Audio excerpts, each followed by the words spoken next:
물질의 토대인 성명정을 바탕으로 만물은 개별적 물질로 화하게 되어 만물이 제한적 물질의 개체를 영유하기 위해서는 가장 먼저 대상에 대한 상을 담는 만물의 그릇이 필요하다고 할 수 있습니다. 바로 만물의 그릇과도 같은 것이 대상을 분별하는 심이라 할 수 있으며, 만물은 심을 통해 자신이 옳다고 생각하는 것, 자신이 그르다고 생각하는 것, 자신이 좋다고 생각하는 것, 자신이 싫어한다고 생각하는 것의 분별을 하고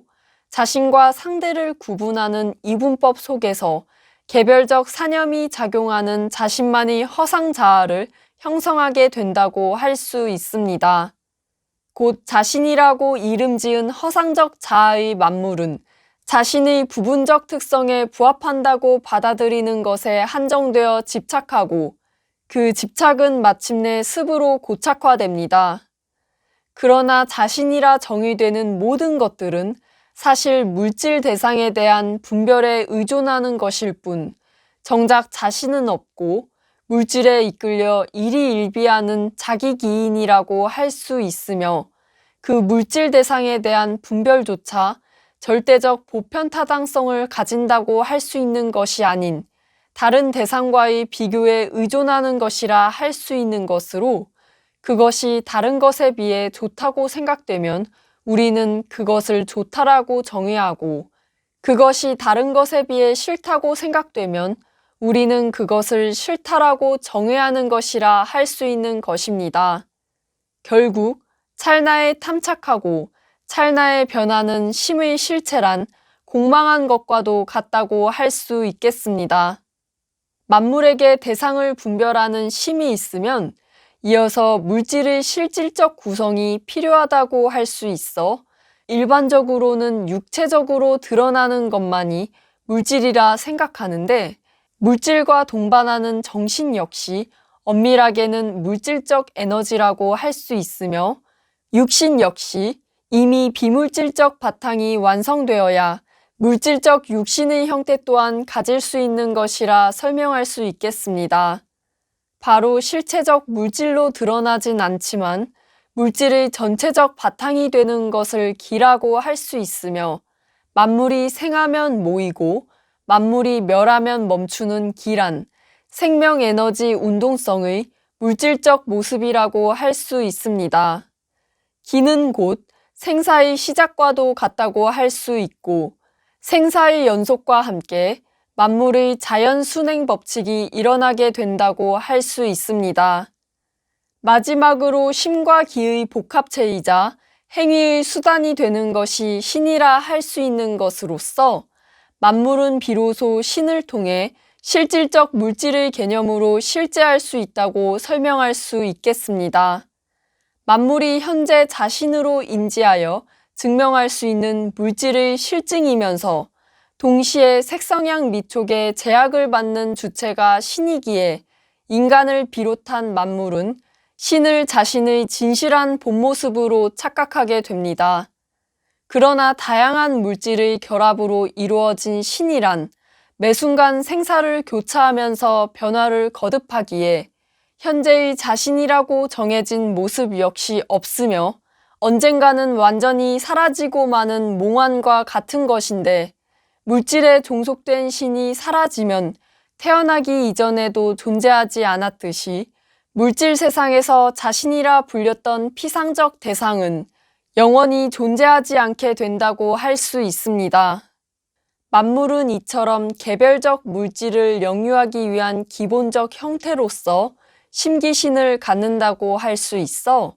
물질 개체를 형성하는 심기신을 통해 인간은 스스로가 육경육근 육식 안에서 무수한 지식과 지혜를 경험하며 수많은 고뇌를 하게 되고, 그 과정 속에서 스스로가 자기 자신을 시험하는 미혹과 고난을 인내하고 극복하여 도노점수하고 도노돈수할 때 마침내 찰나의 경계에 가장 최적의 이치를 궁구하게 될 수 있는 것이라 할 수 있습니다. 그러나 동시에 미성숙한 인간이 깨달음으로 향하는 과정에서 육경, 육근, 육식에 탐착하는 원인이자 결과로 작용하는 것이 심기신이라 할 수 있는 것으로 지금의 인간은 만물과 다를 바 없이 현재의 물질자아를 이루는 심기신이 지금 자신의 눈앞에 있다고 해서 자신의 본질이라 왜곡하여 물질을 자신의 절대적 존재 가치로 여기고 물질을 탈피하는 것이 곧 완전한 죽음이라 생각하지만 그러나 자신 스스로가 물질의 제약을 받는 심기신의 영혼과 육신에 끌려다니는 이상 스스로는 정신적, 육체적 고통을 느끼며 무지, 분노, 집착, 탐욕의 번뇌로 가득할 수밖에 없는 것이라 할 수 있고 인간이 물질적 영혼과 육신을 구성하는 세 가지 기본 요소라 할 수 있는 심기신을 가지고 있다는 것은 아직 자신의 본 모습을 찾지 못하고 영원히 물질에 속박되어 윤회하고 있다는 증거라 할 수 있는 것입니다. 곧 인간에게 부여된 본래의 성명정의 의미를 잃어버린 심기신이란 참나의 본질을 가리고 개별적 물질 주체를 자신이라 믿게 만드는 허상적 자아라 할 수 있기에 삼일신고에서 말하는 것처럼 세 가지 거짓됨의 산망에 지나지 않는다고 할 수 있겠습니다. 이와 같은 심기신으로 왜곡될 수 있는 성명정이란 만물이 하느님의 무한한 권능으로부터 부여받는 것이라 할 수 있지만 만물 자신의 업보에 따라서 부여되는 까닭에 완벽하지 않은 것이라 설명할 수 있습니다. 업과 습을 동반하는 성명정과 심기신에는 사실 만물 자신의 의지란 이미 없는 것이라 할 수 있으며 그러나 만물은 탄생 이래로 성명정과 심기신을 자신 스스로가 만드는 것이라는 가장 큰 오류를 범하게 된다고 할 수 있습니다. 자신 스스로의 의지가 없으니 만물은 자신의 의지와 상관없이 세상에 태어나서 물질의 분별에 의지하여 살아가며 자신의 의지와 상관없이 멸하여 사라지므로 바로 자신의 의지가 아닌 상대에 대한 의지로 영위하는 것이 성명정과 심기신이기에 성명정과 심기신을 가리켜 허상적 자아라고 말할 수 있는 것입니다. 이러한 이치로 모든 것이 이미 예정된 수순을 따라갈 수밖에 없는 운명이라고 할 수밖에 없고 곧 인간에게는 운명에 휩쓸리는 허상적 자아가 존재하기 때문에 인간 스스로가 자신 지혜의 빛을 밝힘으로써 깨달음의 길을 가야 할 수밖에 없는 까닭이라 하겠습니다. 만물에게 심기신이 생기는 이유는 만물 자신의 성이 바르지 않고 명이 바르지 않으며 정이 바르지 않기 때문이라 할 수 있는 것으로 바르지 않다고 표현하는 것은 무조건 올바르지 않다는 것만을 의미하는 것이 아니라 자신 스스로가 하느님께서 부여하신 전체적 통합의 성명정을 온전히 받아들이지 못한다는 의미 또한 내포하는 것이라 할 수 있습니다. 바로 스스로가 만물 찰나의 성명정에 적합하게 적용될 수 있는 자신 주체의 바른 법이 정립되지 않은 까닭에 스스로의 성명정이 쉽게 흐트러진다고 할 수 있으며 자신 주체의 바른 법이란 다름 아닌 자신 스스로를 경계하는 팔정도라고 할 수 있습니다. 깨달은 자는 곧 인간이 찰나에 바르게 선 자신의 참모습이라 할 수 있는 팔정도를 의지하며 팔정도를 정립하여 바른 성명정으로 돌이키는 속에 사랑, 믿음, 신뢰, 감사가 향하는 참사랑을 실현하는 모습이 바로 하느님이 투영된 참나의 진정한 칠정의 바른 모습과도 같다고 하겠습니다. 결국 성이란 이미 완성된 명을 가진 근본의 정의 근원을 이르는 말이며 명이란 이미 완성된 정을 가진 근본의 성의 근원을 이르는 말이며 정이란 이미 완성된 성을 가진 근본의 명의 근원을 이르는 말이며 성의 근원이 사라지고 명은 후퇴하고 정이 흩어진 것이 심이며 명의 근원이 사라지고 정은 후퇴하고 성이 흩어진 것이 기이며 정의 근원이 사라지고 성이 후퇴하고 명이 흩어진 것이 신이라 하겠으며 성명정과 심기신에 관한 깊은 고찰이 담긴 정의에 대해서는 여러분께서 스스로 궁구해 보시길 바라겠습니다. 성명정과 심기신의 요소들을 모두 갖추어 개별적 물질의 모습으로 탄생하는 만물에는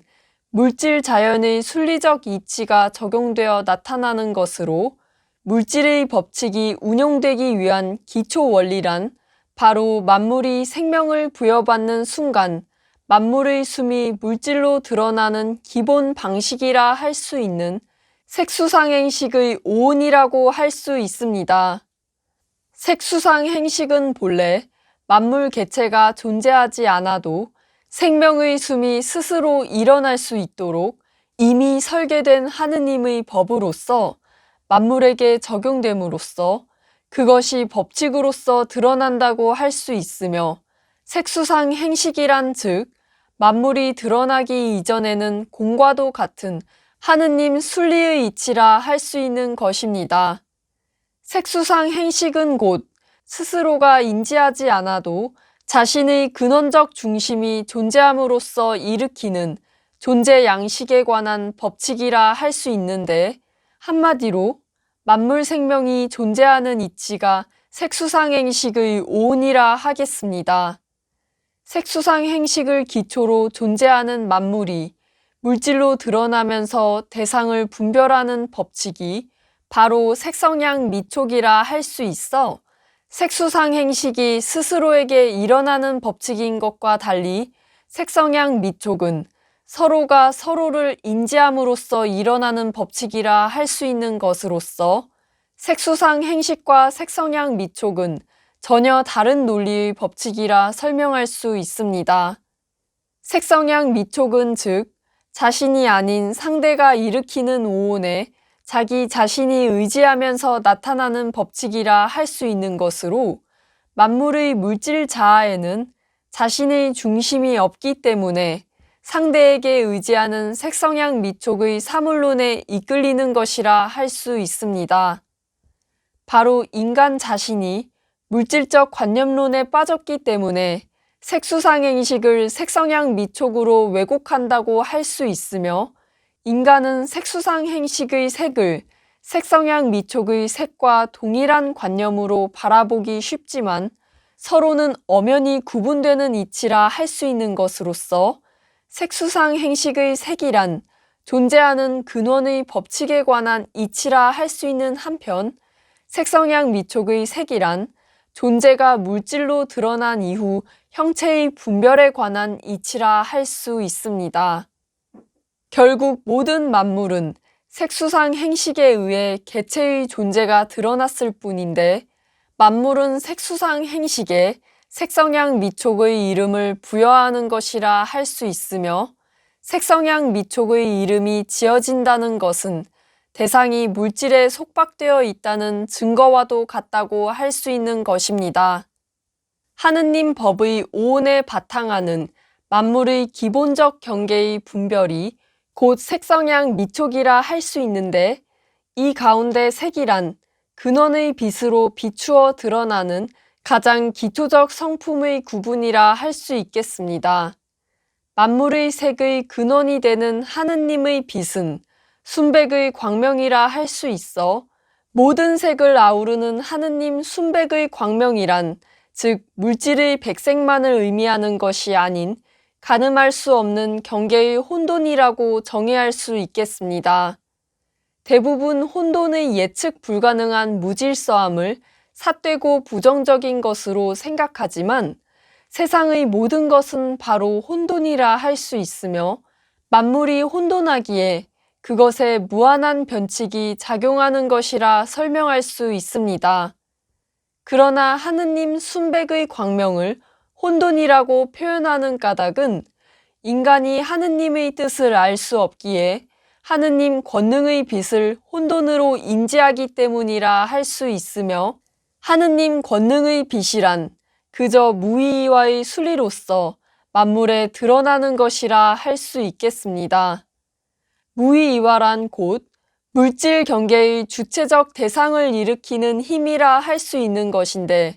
무의이완은 정확히 그것이 혼돈한 것이 아닌 혼돈을 정렬하는 하느님의 권능이라 할 수 있는 것입니다. 대부분의 사람들이 하느님 무의와의 권능을 혼돈으로 인식하는 것과 반대로 물질의 경계를 질서가 정립된 상태라고 생각하지만 경계란 머물지 않기 때문에 일어나는 찰나의 혼돈이라고 할 수 있는 것이며 그 경계가 필요 충분한 당위성의 제한적 배합의 물질로 드러날 수 있는 이유가 바로 하느님 무의와의 권능에 있다고 할 수 있는 것입니다. 인간이 하느님의 권능을 혼돈으로 인지하는 까닭은 바로 만물에 자율이 부여되기 때문이라 할 수 있는 것으로 하느님 당신께서 스스로 존재하시어 하느님 당신이 가지고 계신 모든 것들이 각자가 원하는 모습으로 스스로를 내보이게 자유를 두시지만 만물 각자의 자율성에는 결국 하느님 무의와의 권능이 따르므로 만물은 하느님의 권능을 절대 벗어날 수 없는 것이며 그러한 까닭의 근원은 바로 하느님 절대 존재의 하느님 생명에 있는 것이라 할 수 있습니다. 하느님의 무의이완은 만물이 서로 배합될 수 있지 않다고 하더라도 이미 서로가 배합으로 일어나기에 순리가 되는 것이라 할 수 있으며 그것이 곧 하느님의 절대 권능이라 하겠습니다. 곧 모든 것의 긍정이신 하느님께서는 전체의 색을 가진 순백으로 표현되실 수 있지만 자신 개별의 경계를 두는 만물은 하느님께서 비추시는 빛을 스스로가 받아들임으로써 자신이 원래 가지고 있는 고유의 색을 드러낸다고 설명할 수 있으며 이것이 곧 만물에게 빛이 비치면 만물은 자신 고유의 색을 드러내지만 빛이 사라지면 자신 고유의 색을 드러내지 못하는 까닭이라 하겠습니다. 무의이와의 찰나를 일으키는 하느님 순백의 광명은 한마디로 대상이 보고자 하는 색으로 보이는 응암의 긍정이라 할 수 있으나 물질의 편중된 극으로 드러나는 만물의 색은 대상에게 보이고자 하는 색으로 보여주는 응암의 부정이라 할 수 있는 것입니다. 결국 순백의 광명 역시 만물이 하느님의 빛을 가장 근접하게 인식하는 방식이라 할 수 있으며 하느님의 빛을 단지 표현하자면 지고지순함이라고 할 수 있겠습니다. 하느님의 빛이 지고지순하기에 생명을 가진 모든 만물은 하느님의 빛이 존재하지 않고는 절대 생명을 영위할 수 없는 것이며 하느님의 빛이 바탕하는 물질 세상에서조차 만물은 태양의 빛살을 받지 않으면 살아갈 수 없는 것으로서 모든 생명을 가진 만물은 빛을 받아 생기를 얻고 활력이 생기며 빛에 근원하는 물질의 에너지원을 섭취하여 생명을 유지하고 만물의 영장인 인간은 모든 만물을 취하여 자신의 생명을 영위할 수 있는 것이라 할 수 있습니다.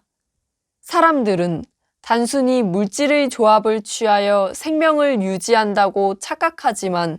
이처럼 모든 것은 결국 빛으로 이루어져 오직 인간 자신이 빛의 변화된 모습들의 이름을 지어서 구분하는 것일 뿐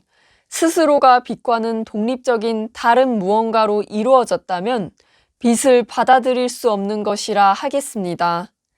우리 민족이 특별히 주식으로 삼는 쌀에 대해서만 살펴보아도 우리가 햇살을 받아 무르익은 쌀을 먹음으로써 살이 풍요로워지고 주된 에너지원을 얻을 수 있는 것으로 실제로 경상도에서는 쌀을 살이라고 부르기도 하는데 만물의 살이라는 것은 곧 빛의 결정체와도 같다고 할 수 있으며 빛이 곧 생명이라 할 수 있는 것입니다. 인간에게는 육신적 의미의 살 이외에 정신적 의미의 살도 있어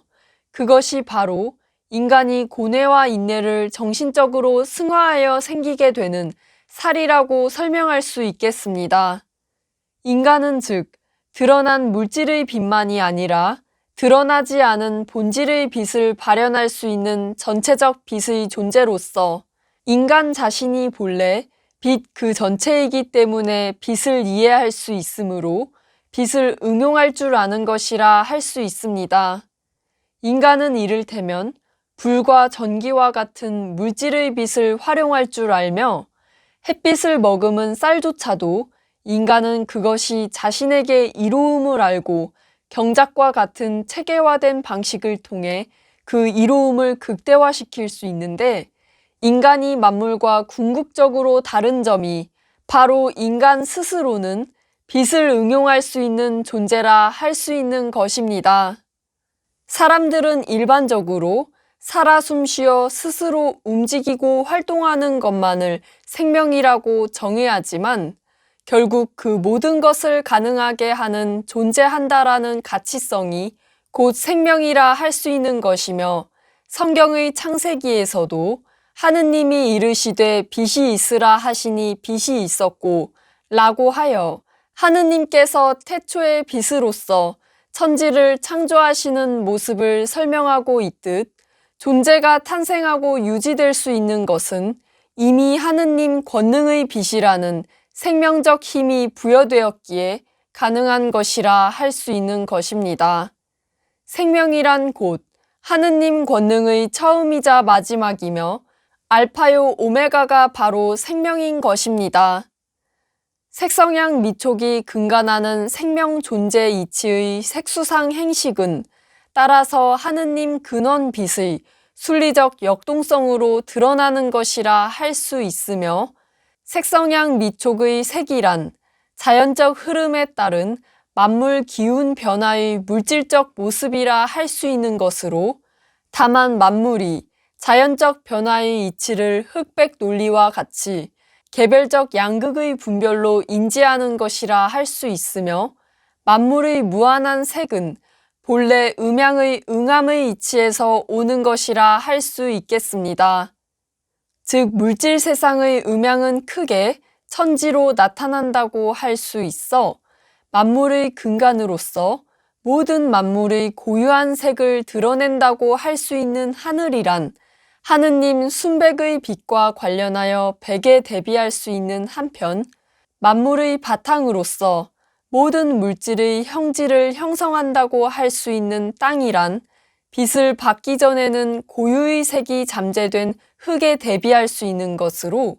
만물에게 부여된 고유의 색이 빛이 비추면 드러나고 빛이 사라지면 감춰지는 음양의 이치란 흑백이 결국 하나임을 말해주고 있는 것이라 할 수 있습니다.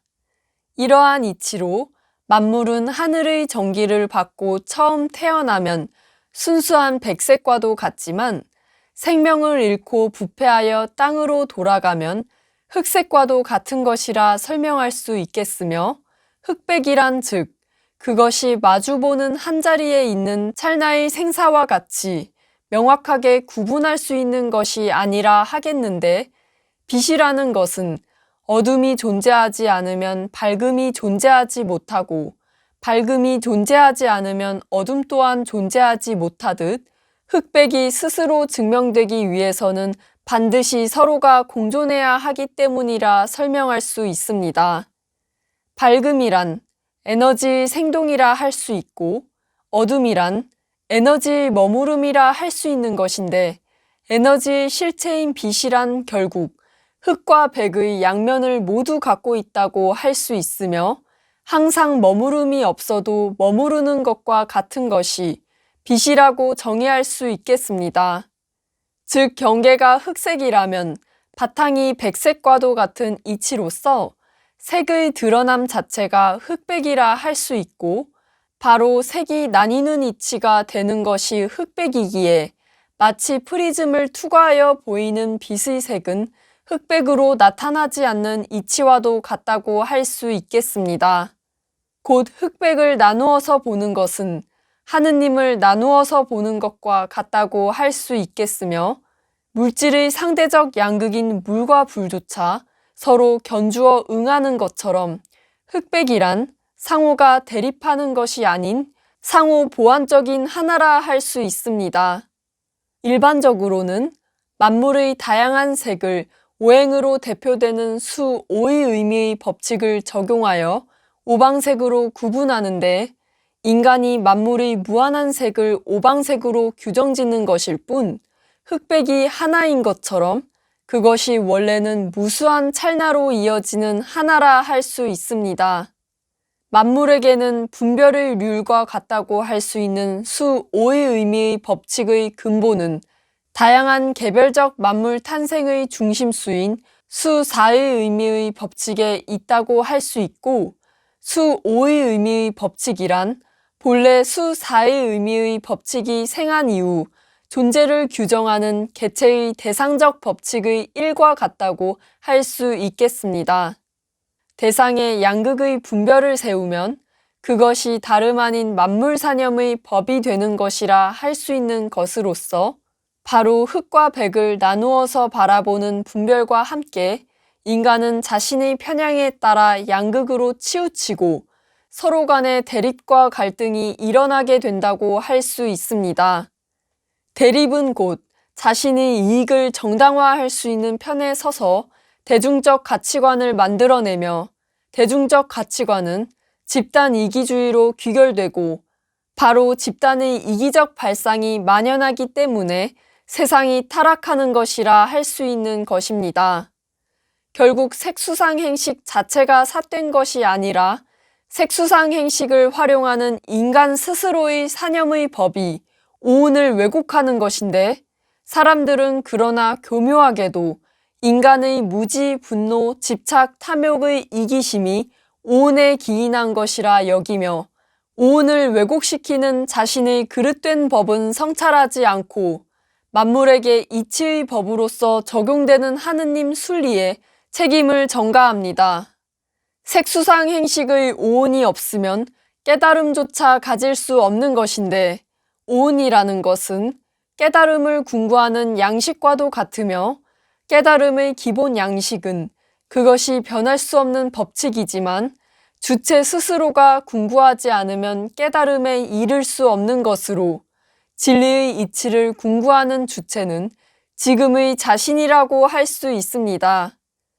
대상을 더럽다고 하는 것도 자신이고 더럽지 않다고 하는 것도 자신이며 있다고 하는 것도 자신이고 없다고 하는 것도 자신이며 있을 수도 있다고 하는 것도 자신이고 없을 수도 있다고 하는 것도 자신이므로 오직 인간이 색성향 미촉의 개별적 개념을 세움으로써 자신 사념의 법이 편중되고 편파적이며 편협한 것일 뿐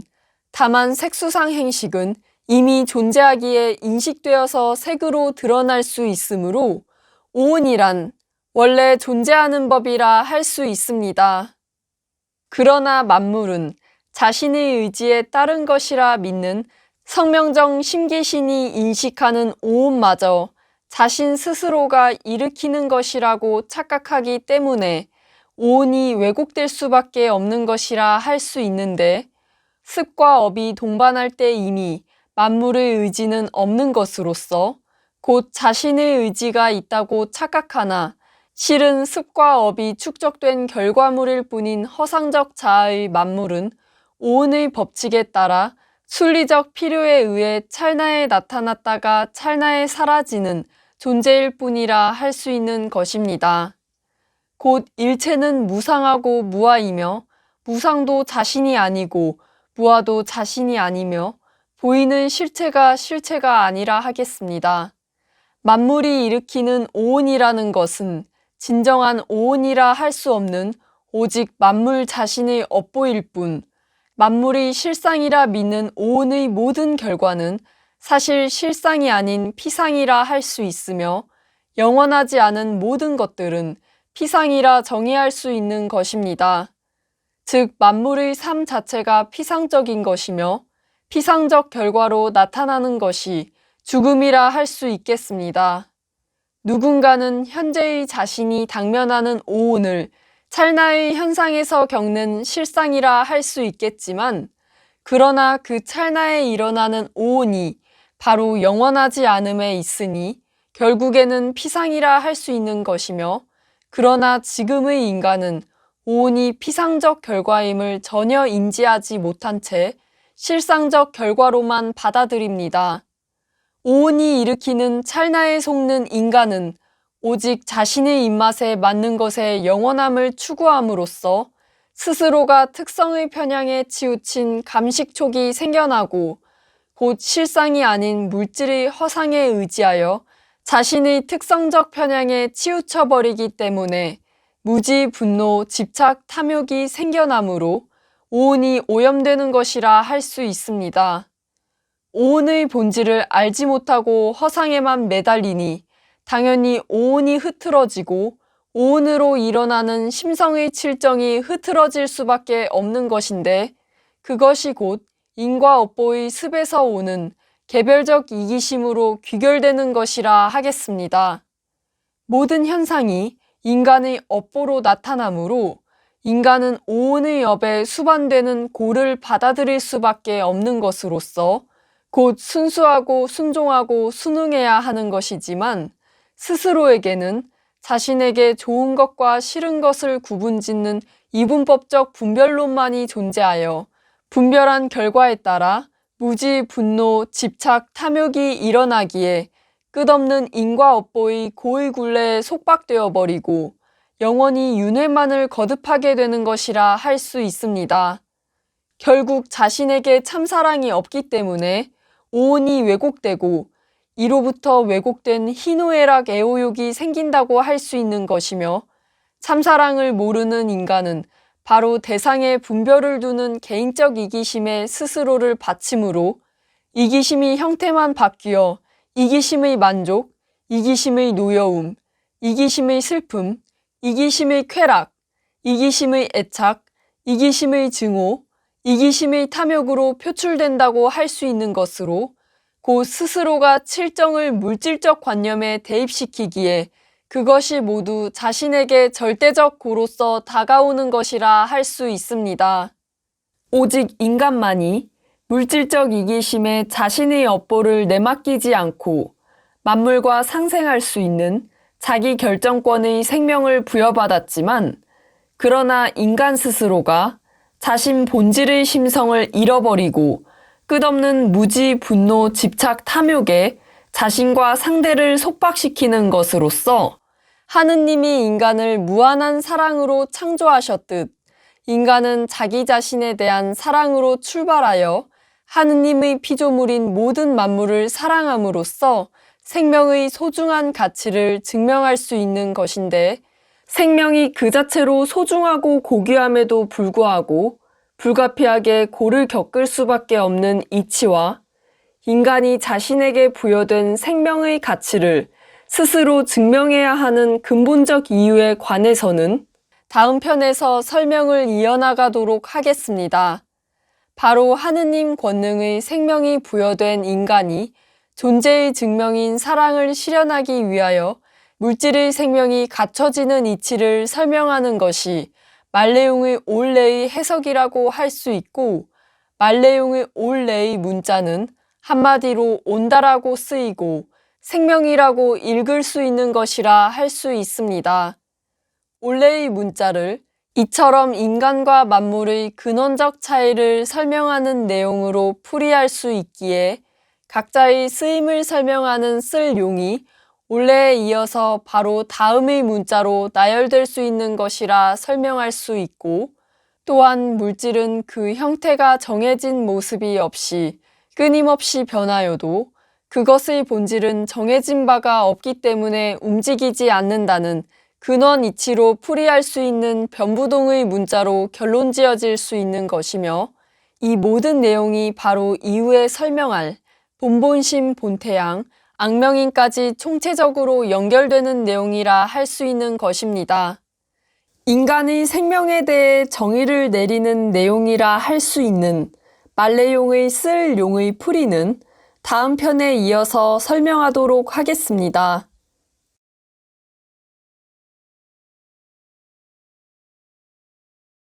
말레용의 내는 한마디로 만물의 존재에 부여되는 생명을 주제로 한 글이라고 할 수 있습니다. 모든 존재는 존재 자체로서만 의의가 성립되는 것이 아닌 그 탄생에 바로 하느님 생명의 이치가 적용됨으로써 생명을 영유하는 만물 모두는 자기 자신이 살아있음을 자각하는 소중한 존재라 할 수 있습니다. 그리고 인간이란 스스로 부여받은 자율적 성명정을 통해 만물 생명의 가치를 증명할 수 있으며 더 나아가 자신 존재의 근원을 찾을 수 있으므로 스스로가 얼마나 존귀한 생명을 부여받은 존재인지 알 수 있는 것이라 하겠습니다. 그러나 인간이 자신에게 부여된 성명정에 목적된 바를 잃어버리고 편향적 이분법의 분별론에 빠져 스스로가 이미 무지하고 이미 분노하고 이미 집착하고 이미 탐욕하기에 하느님 순리의 이치인 오운을 색성향 미촉으로 왜곡하고 인간 자신의 이기심을 투영한 그릇된 칠정을 표출한다고 할 수 있겠습니다. 모든 것은 결국 빛의 변화된 모습들일 뿐인데 인간 스스로가 단지 빛의 변화된 모습들의 이름을 붙여 구분을 짓는 것으로 스스로는 곧 상대에 대한 편향적 분별에 의존하는 허상자아의 습과 업에 이끌리게 된다고 하겠습니다. 다음 말레용의 용에서는 인간이 진실한 자기 자신을 찾는 과정에서 일어나는 윤회의 원리와 함께 만물과 다르게 인간만이 부여받은 자의적 자율의 생명이 향하고 있는 본질적 가치가 무엇인가에 관해 설명하게 될 것입니다. 올해의 다음으로 오늘 쓸 용의 문자를 풀이하면서 여러분께서 말레용의 전체적 뜻을 알게 되실 수 있도록 이어서 다음 편의 내용으로 찾아오도록 하겠습니다.